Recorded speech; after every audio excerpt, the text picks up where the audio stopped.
Hello guys, this is Prakash Narzary. नोंथांमोना नायदों बियाम सोदाब चेनेल गोजोन फुंबिलि कोरोना भाइरासखौ लानानै फुरा बुहुमावनो गोबां दावराव दावसि जादों जों बयबो बेखौ मिथिगौ लोगोसे भारत हादराव मोनसे सोंथि ओंखारदों बे सोंथियानो जाहैबाय कि मा पलिटिक्स लिडारफ्रा कोरोना भाइरासखौ लानानै पलिटिक्स गेलेदों नामा 20 लाख करोड़ 2 लाख करोड़ 1 लाख करोड़ रां पेकेज एनाउन्स होबाय बे रांखौ पाब्लिकफ्रा मोनबाय नामा बे मोनसे गेदेर सोंथि ओंखारगासिनो दं गुवाहाटीयावहाय एमएमसीएस हस्पिटालाव सासे पेशेन्टजों बा बेरामिजों रायज्लायनाय माखासे भिडिअ भाइराल जादों बेवहाय रोखायै मोनसे सोंथि सोंनाय जादों मोनसे बे सोंथियानो जाबाय कि मा पलिटिक्स लिडारफ्रा कोरोना भाइरासखौ लानानै पलिटिक्स गेलेदों नामा भारत हादरनि सिङाव थानाय पलिटिक्स लिडारफ्रा कोरोना भाइरासखौ लाना पलिटिक्स गेलेदों नामा 20 लाख करोड़ 2 लाख करोड़ 1 लाख करोड़ पेकेज गोबां गेदेर एनाउन्स होबाय बाट बे रांखौ पाब्लिकफ्रा मोनदों नामा बिनि सायाव माखासे गोबां सोंथि ओंखारगासिनो दङ लोगोसे बलिउडनि एक्टर सुशांत सिंह राजपूत बिनि सायाव सीबीआई इनक्वायरि खालामनांगौ खालामनाङा नोंथांमोननिफ्राय सोंदों जाय सुशांत सिंह राजपूत बलिउडनि एक्टर सुशांत सिंह राजपूतखौ मोजां मोनग्रा बिथांमोननियाव सोंदों येस अर नो नोंथांमोना बुंबानो जाबाय कि सुशांत सिंह राजपूत बलिउड एक्टर बिथाङा फासि नांनानै थैदोंमोन मा जाहोननि थाखाय फासि नांनानै थैदों बे थैनायनि उनाव गोबां दावराव दावसि आरो बलिउडआव गोबां जाबोगासिनो दङ लोगोसे भारत हादरनि मुंदांखा फेमास खिलाड़िफोर बिथांमोना जोंनि भारत हादरखौ मुंदांखा खालामनायजों लोगोसे वर्ल्डआव रेंक लाखिनायजों लोगोसे जोंनि आसामखौ गोबां मोजाङै मुंदांखा खालामबोगासिनो दं बिथांमोननि मुङानो जाबाय लाभलिना बरग'हेन बिथांनि केजिआ जाबाय 69 आरो बिथांनि बैसोआ जाबाय 22 इयार्स अल्ड बिथाङा गलाघाट डिस्ट्रिक्टनि बिथाङा वर्ल्ड रेंकआव बिथाङा 3 नाम्बाराव गोग्लैना दङ लोगोसे नेक्स्टआवहाय जोंहा जुमुना बर' बिथाङा उदालगुरि डिस्ट्रिक्टनि बिथांनि वेटआ बा केजिआ 54 केजि आरो लोगोसे बिथाङा उदालगुरि डिस्ट्रिक्टनि बिथांनि बैसोआ जाबाय 23 आरो लोगोसे बिथाङा वर्ल्ड 5 रेंकआव गोग्लैना दङ थेंक इउ सो माच जुमुना बर' आरो लोगोसे बिनि गेजेराव शिवा थापा बिथाङा गुवाहाटीनि होनना बुंदों बिथांनि केजिआ जाबाय 60 आरो बिथाङा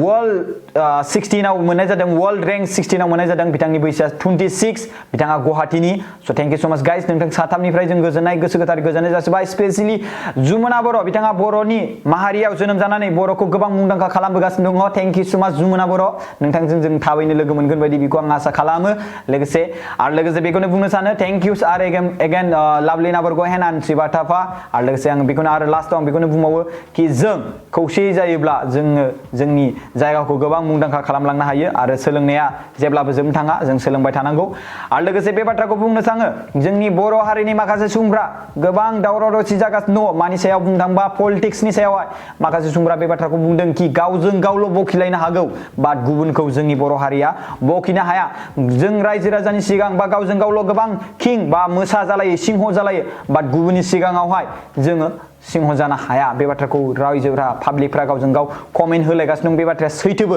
बे बाथ्राया नंमारगौबो गुबुन हारिखौ हाया बाट गावजों गावल'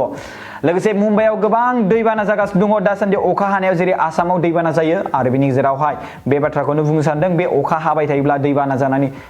पुरा माने मुम्बाइआनो एसे दैबानाजों साग्लोबजागोन आरो गोबां नुकसान जानो हागौ बे बाथ्राखौ बुंनाय जायो आरो बिनि सायाव जोंनि बर' हारिनि गथ'फोर आरो लोगोसे गुबुन गुबुन जाथिनि गथ'फोर बिमा बिफानिफ्राय जेबो मोनाब्ला थैनाय मानाय बेफोरबायदिया सोलिगासिनो दङ स' आं गथ'फोरखौ बुङो रिक्वेस्ट खालामो बिमा बिफानि राव बोसोनफोरखौ खोनासं मा जाथायनि थाखाय नोंथांनो होनो हायाखै मा खारन होनो हाया बेखौ आङो नोंथांमोननिसिम रिक्वेस्ट खालामो नोंथांमोना धैर्य हमनांगोन आरो बुजिनांगोन लोगोसे आं नोंथांमोननि सिकेराव मोनसे फिक्सार होदों बे फिक्सारखौ नुनानै गोसोआ गोबां गोजोननाय मोनो जोंनि बर' हारिया बै थासारि समाव माबायदिमोन दा थासारिया बेसेबां मोजां 1949-50 मायथाइनि सासे सुबुङा गोबां पुराना फट'